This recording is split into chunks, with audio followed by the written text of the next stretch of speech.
بسم اللہ الرحمن الرحیم۔ السلام علیکم۔ زمین و آسمان میں بشمول جن و انس جو کچھ بھی پیدا کیا ہے، ہر چیز کو قوت سماعت اور قوت گویائی عطا فرمائی ہے۔ ہر چیز اپنی اپنی زبان میں اللہ کے ذکر میں مصروف ہے۔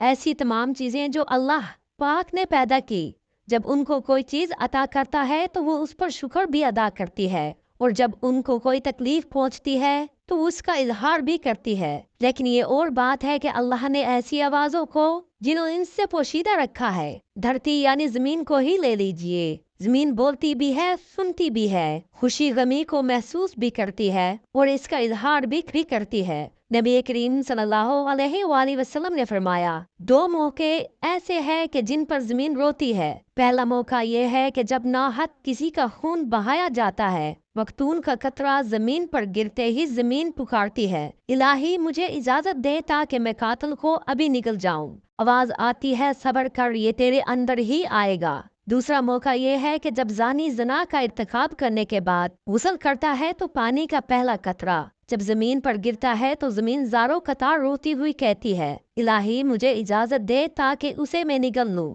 آواز آتی ہے، تھوڑی دیر صبر کر، یہ تیرے پاس ہی آئے گا۔ زناکاری ایک بدترین لعنت، ذلت اور پستی کی علامت ہے۔ ایمان، فعل اور جرم شنیک ہے۔ اس کا مرتکب وہی شخص ہوگا جس کے دل میں خوف خدا، عذاب، آخرت کا ڈر، آیت قرآنیہ اور احادیث نبوی کا پاس نہ ہو، اپنوں اور غیروں میں اپنی ذلت اور رسوائی کا نو، اور وہ نہایت ہی بے غیرت، بے شرم اور بے حمیت جس کی انسانیت حیوانیت سے مغلوب ہو چکی ہو، اس جرم شنی اور حرکت قبیحہ کے ارتکاب کا مجرم ہو سکتا ہے۔ قرآن کریم نے زنا تو کیا، اس کے قریب جانے سے بھی منع فرمایا۔ بدکاری کے پاس نہ جاؤ، بے شک وہ بے حیائی ہے اور بہت ہی بری راہ ہے۔ یعنی زنا خود بھی کبھی اور دوسرے مقاصد کے اعتبار سے کبھی تر ہے اور ہزار بار لائق مذمت ہے۔ افراد کے روحانی پاکیزگی اور اخلاقی طہارت کے بھی منافی ہے۔ روحانیت کے چہرے پر ایک بدنما داغ ہے اور جسمانی معاشرتی مرتبہ کے لحاظ سے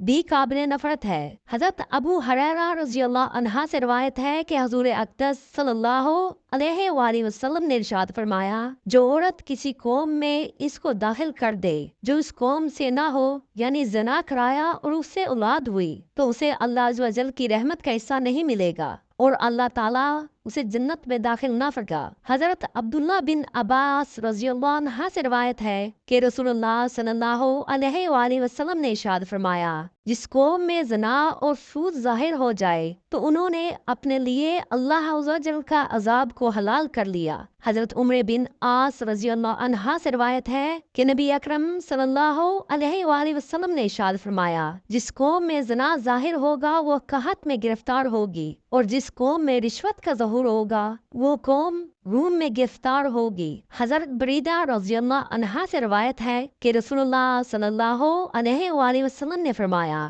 ساتوں آسمان اور ساتوں زمینیں برے زانی پر لعنت کرتی ہیں۔ زانیوں کی شرمگاہ کی بدبو جہنم والوں کو ایذا دے گی۔ نبی کریم صلی اللہ علیہ وآلہ وسلم نے فرمایا، زنا سے 6 باتیں ظہور پذیر ہوتی ہے، 3 دنیا میں، 3 آخرت میں۔ دنیا میں زانی کا چہرہ سیاہ ہو جائے گا، اس لیے اس کے رزق میں تنگی آئے گی اور عمر سے برکت نکل جائے گی۔ آخرت میں اللہ تعالیٰ کی ناراضگی میں گرفتار ہوگا، حساب